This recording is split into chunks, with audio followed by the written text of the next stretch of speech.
Welcome to the TravelBallDad.com. We got a pretty exciting interview today with Mr. Xan Barksdale. Xan, welcome. John, good to see you, man. Thanks for having me on.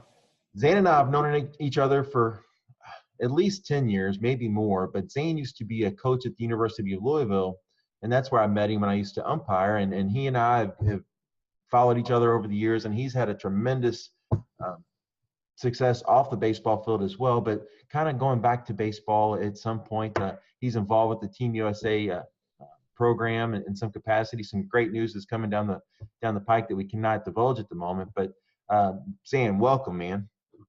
Man, thanks for having me. I really appreciate it. And it's hard to believe, but yeah, I started at Louisville in 2007. So, man, this is 12 years ago we probably met. So it's been quite a while. So Xan and I used to be on the baseball field together. We're very cordial now. We get along, but there was a point in time, Xan, where we didn't always get along or see eye to eye. Is that correct? That's probably correct. That's fair. And you know what? That happens. That's part of sports and part of emotion. Hopefully we're always treating each other with respect, but at the same time, you can definitely have some different opinions occasionally. You know, college baseball is all about passion, and sometimes coaches and players are passionate, and it's our job to work through that. But the fun thing is, you know, there's Xan right here, you know, Coach McDonald at U of L.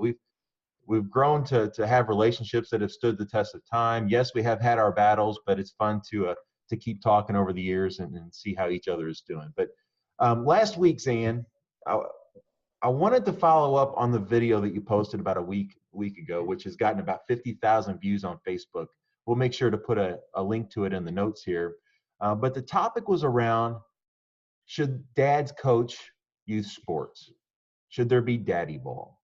And I think it started because, can you tell me what made you come up with that topic for that day? I think it was someone instigated that, correct? Yeah, sure. So I'd say multiple times a week, maybe not daily, but on Twitter, I like to post questions that are really just, thought-provoking thought exercises to get people to think. So, one of the questions I asked last week was, I said, if you could change one thing about youth or amateur baseball, what would it be? And you get a number of responses, and I briefly covered that in the video. They're all from the bats to the cost of the tournaments to the price of the travel ball teams. And then one topic that came up a number of times was people who feel pretty passionately that, dads shouldn't be allowed to coach. And they have their reason or their experiences. And I kind of just sat on it. I really don't reply too much out there. It's more just kind of an exercise to get people thinking, and hopefully grow that way. But man, it was just something I felt in my heart. I was like, man, I can't believe that people don't want dads coaching. My dad coached me growing up, and I wouldn't trade, those days or those games, for any experience or memory. And I understand there's two sides of the fence. There's differences of opinions. Some people had good experiences. Other people have seen probably the bad side of it. But I feel like overall for me, and we can go into it more later, overall, the more dads or moms even helping out, the better off the kids are going to be. And at the end of the day, that's what it's all about. We're trying to improve the kids, let them have fun playing sports, but also improve their chances of growing up and being, we call it productive citizens or adults, however you want to word it. Teach them the values of character and responsibility and accountability and work ethic and showing up on time and everything that's involved with that. So for me, it just kind of, it kind of disturbed me that people felt so strongly that, man, no dad should be allowed to coach. No dad should coach the team, shouldn't be involved. And so that's kind of how it started. And I really just flipped the camera on and filmed for about 5 or 6 minutes. And it was really refreshing, to be honest, just to be able to put my thoughts out there. And it got a really, really good response. I got a lot of emails, a lot of messages, a lot of comments from people who are passionate about it. And they said, whether it be from kids who were in a similar situation to me, where their dads coached them, or messages from dads and said, thank you so much for putting that out there. I've coached my kid since the time he was 6 years old. It's one of the most fulfilling experiences I've ever had. He may never be a professional baseball player, but we've shared this. We have this in common. And it's just overall a great experience. So that's kind of where it came from. And I probably got a little bit long-winded there. But it's a topic that's close to my heart, and it's fun to talk about. It is fun to talk about, and it does spur conversation. And I wanted to share my thoughts as well. And obviously you've got your thoughts, and please, followers of the TravelBallDad.com, please check on the link. And it's very to the heart, right? He puts his emotions on his sleeve, or wears his emotions on his sleeve. And but I haven't shared my thoughts yet, Xan. So after thinking about it over a week and understanding and watching the different comments come around on my blog, I would not change one thing about coaching my son, and I don't coach him anymore. But to be on the field when he hit his first home run, or he did something well, or he failed, and I'm there to help him pick him up, right? There's value there. That is a connection, and that's something that is priceless for me as well. I think the negative responses you receive from those people that think daddy ball should be outlawed, I think it's a result of a few spoiling it for everybody, right? Because there are there are dads out there that are putting little Johnny lead off or clean up when he probably shouldn't be there, or he's at shortstop and or he's pitching every game or every inning when he probably shouldn't be there. And those occurrences happen, and it is unfortunate. And I don't think that's the lesson that you nor I want to advocate. But what really makes it special for me is when I see a dad who's a coach and he's objective, right? He treats his son or daughter the same as he does every other player on the team. That's the good stuff right there. Maybe he bats 10th or 12th. It doesn't matter, right? But seeing that dad treat his son as one of the team members, I think that's phenomenal. It isn't always the case, though. So I understand why some people think daddy ball should be outlawed, and I get it. It's unfortunate they've had those experiences, but they shouldn't let that lead them to want to do away with daddy ball. Now, so should dads be allowed to coach? Hell yeah. All day long and twice on Sunday. Because another side of this is the finances. You know, you got 6 teams in a league, maybe. Dads and moms are gonna have to step up and coach because the finances don't allow it to be otherwise. Are you gonna go off and pay somebody $100, $200 a season or a week? I don't know how you do it, but everyone's strapped for cash as it is. So the ability to pay coaches, which is the alternative to non-daddy ball, I guess, because who else is going to step up and volunteer to coach for a whole season? Yeah, there's volunteers out there, but the reality is you're not going to have enough. So dads, yes, should be able to coach, in my opinion, as well. But I think you get to that age, I think it's maybe that freshman year or so that, you know, you get into that 60-90, the big field piece. I do see value in non-dads stepping up and doing something. However, going back to the finances piece, yes, you've got organizations that will say, you know what, in our organization, we don't allow dads to coach. I get it, but guess what? That $2,000-$3,000 price tag, you know, isn't for everybody. And that's typically what you see in that situation because they're traveling, they're paying their coaches. It is what it is. So I do see that on a case-by-case basis to where having a dad step away and having paid coaches come in or volunteers, if you want to call it that, take it from there. Now, I'm very fortunate. I've got my son's involved with a team that his dad, there's a team member on the team there's multiple dads on the team that coach. And we couldn't be in a better spot from the standpoint, very good baseball knowledge. And quite honestly, they're probably harder on their kids than anyone else. And I think you see that a lot of times because they don't want to be in a position to where it begins to be thought of as, hey, there's preferential treatment going on. So I think that more times than not, there's a lot of dads out there that are harder on their kids and maybe unfairly, just to avoid the whole daddy ball thought. But I think as the kids grow older, having dads step away becomes more of a case and more feasible from the finances and logistics of everything. But the notion that dad shouldn't be allowed to coach, in my opinion, is just stupid. And it just comes from those people who have been scorned in the past. And more times than not, when that happens, they defect and go start another team. And what happens? They become the coach. So that's my 2 cents and being long-winded a little bit. But the topic itself resonates. It happens every day. Moms, dads, volleyball, softball, baseball, basketball. It doesn't matter. It's out there, but we need dads and moms to step up and coach. They're not perfect, but hopefully communication between the parents and the coaches, hopefully some good can come from that. So, Xan, what are your thoughts? How can we work to, there's a daddy ball situation occurring and with a team. What are some thoughts on your side to help maybe not make it so daddy ballish, if that makes sense? Is there anything you could recommend to teams that find them, or parents that find themselves in a situation where daddy ball is occurring? Sure. Well, and kind of maybe before I get into that, you hit on a lot of topics, and I really feel like I'm on the same page with you. We agree about almost everything. So I want to kind of repeat what you said. Yes, I definitely agree. The majority of the parents who are involved are good. They're helping out. They have good intentions. They're treating everyone fairly. They have, that's the reason they're volunteering. They're not volunteering for selfish reasons.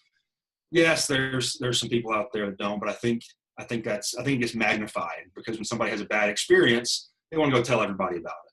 Mm-hmm. Versus when you get a good experience at a restaurant, you don't usually stop the manager and say, hey, I want to tell you how good the waiter did. Unless you get an awful experience and say, hey, that guy was terrible, and you just want to complain. So I think the negative response is a lot louder than the positive response. So I just wanted to echo that because I think you're absolutely right. Now, to kind of help it out, I think for me personally, just whether it be off the field and a personal relationship or on the field, with a coaching relationship and dealing with parents and kids, whether it be, college or high school, whoever I've worked with, to me, I think communication really improves a lot of things. So if you're on a 12 or 13-year-old team, maybe 14-year-old team, sometime probably pre-high school, for example, I think the more you can communicate with the parents, the better off you'll be. Now, it doesn't mean they need to be involved in every decision-making process. Hey, who's going to hit fourth today? Let's poll the parents and see. But I do think the more you can involve them, if kids are missing practice, maybe there's a repercussion for that. If some kids are showing up and doing extra and they get rewarded for that, maybe it's more playing. I don't know what it is. Maybe that's a good thing to make public. But for me, it's all about communication. It's all about telling people, hey, this is the decisions we're making. This is why we're making them. I think that goes a long way with most people. It's funny. One of the other responses that I got a lot is it was people who were making the comment that dad's coaching is not the same as daddy ball. So there's a lot of people were saying it's not synonymous. Dad's coaching is not the same as what people refer to as daddy ball. And daddy ball seems to have a negative connotation. That's where the dad's putting his kid lead off, like you said. I would agree with that. Do you agree with that? I think so. Yeah. I mean, I think when you refer to, if I said, hey, there's daddy ball going on in this league, that's not a good sign. That's negative. Yeah, that's negative. But I think when you talk about dad's coaching, obviously that's positive. I think across the country, if we had more moms, dads involved, I think anybody would be hard pressed to agree that that's a good thing for the kids. Right. So I think they're similar. I think it's important to kind of be able to differentiate. But anyway, kind of making a long way around, getting back to it. Yeah, I think communication is the biggest one. Just keeping people in the loop, letting them know what's going on.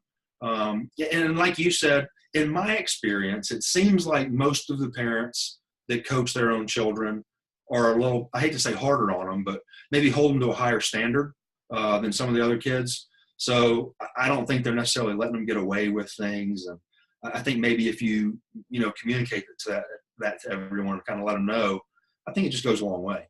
Mm-hmm. And, having stepped away from coaching, I really enjoy watching my son and my daughter play. And,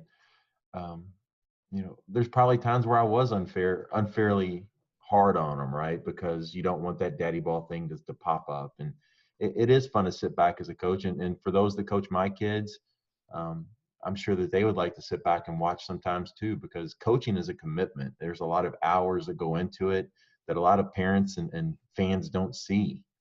They show up at the ballpark and everything's kind of operating. Well, it takes a lot to make that happen, right? There's a lot of hotel calls, logistics, practices, facilities. There's a lot that goes into it, budgets. So it's a lot different than when I grew up or you grew up, that's for sure. And it's going to continue to evolve and get a little crazier. But yeah, those are great thoughts, Dan. It's such a topic that everyone will go through at one point in their son or daughter's career. There's no question about it. They will have a coach where they question, right? But touching on the communication aspect, if the expectations are set forth out of the gate as far as what can and can't be, as far as what to expect and how to address it should something not go how the parent would like to see it, whether it's hey, there's no talking to the coaches until 24 hours after the game, and setting those types of expectations. And then we can talk about it. Hey, what does my son or daughter need to do to improve to get more playing time? And one of the big things that I see as my kids grow older is putting it on the kids to talk to the coaches, not necessarily letting the coaches talk to the parents, because a couple things are being accomplished there. They're understanding that it's their job to develop that relationship with their coach. It's on them to work hard and climb that ladder. If they're not getting much playing time, what can they do differently to get there? And I think it teaches them some,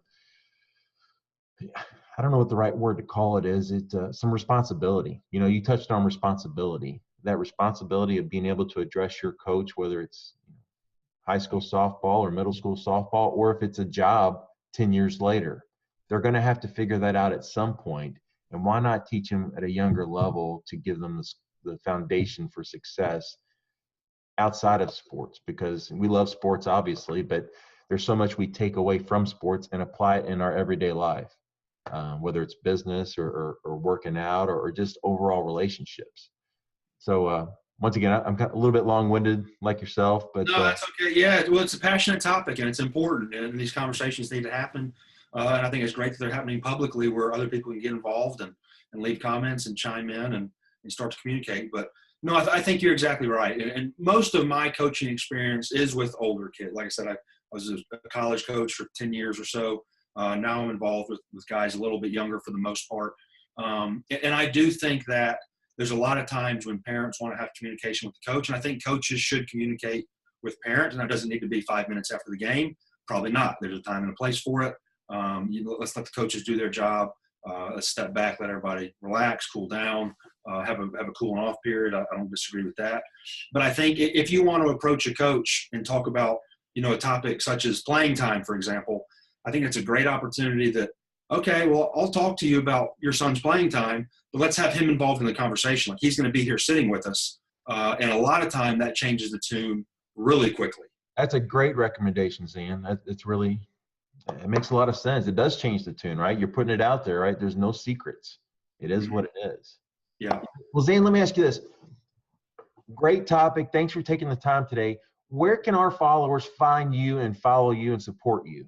Thanks, John. We'll definitely appreciate that. And first of all, man, thank you for what you're doing, trying to help out and get involved in the travel ball scene. God knows we need more people that are a positive influence. So appreciate what you're doing. But if you want to find me online, you can find me at catching101.com or on any social media at Xan Barksdale. It's Xan with an X. And I tweet regularly, post Facebook fairly regularly, Instagram some. So I'm everywhere. So I'm not too hard to find. Xan is very involved, and from a social aspect, he does a lot of great things online. Hey, Xan, quick question. This is off the topic a little bit, but for the high school athletes, having been at the college level as a player and a coach, what are some recommendations you would like to give the high school athletes to get to that next level? Let's say I'm I'd like to play college baseball, may not be a D1 recruit, but I still want to get there. What are some things that you would recommend some young high school students do to make that happen? Man, how much time you got? I got a lot of recommendations. Let me start with a couple simple ones. Get out of your head that everybody has to be D1 or whatnot. Now, me personally, my junior year in high school, I tore my ACL. So I was a catcher, and I'm wearing a knee brace that goes from my hip to my ankle. Not real attractive, many college scouts. So I went to a junior college for 2 years, which I thought ended up being one of the best decisions of my life. I played at Holmes Community College in Mississippi. My coach, Kenny DuPont, is still there. He was in my wedding. That tells you how close our relationship was. A great decision. Gave me an opportunity to go, get better, get playing experience. And then after that, I was able to move on and play at Ole Miss, a Division I school in the SEC. But a lot of people think, oh, man, I have to be D1. My buddy signed D1. They get in this tunnel vision that it's D1 or nothing. And that's not true. There's a lot of opportunity, whether it be D2, D3, NAIA, JUCO, whatnot. There's a lot of really good opportunities out there to play baseball if you want to play baseball. Mm-hmm. Another thing I would tell players is reach out. Be proactive about your recruiting.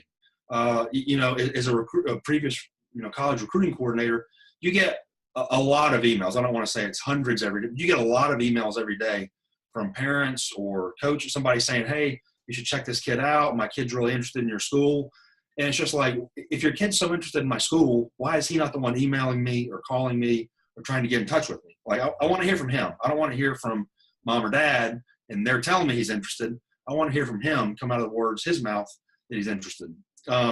Another thing is, I know a lot of people, sometimes camps have bad reputations. Oh, they're just trying to get you there and want to get money and that type of stuff. But really, if you have a genuine interest in a school, a lot of times there's no better way to go and be seen by a college coaching staff than by showing up on their campus and taking batting practice on their field and taking ground balls at short or throwing balls to second from behind the plate, whatever it is. You have to try to make yourself seen, and it's not just going to the big events in the summer where there's 200, 300 teams. Sometimes you have to work at it a little bit.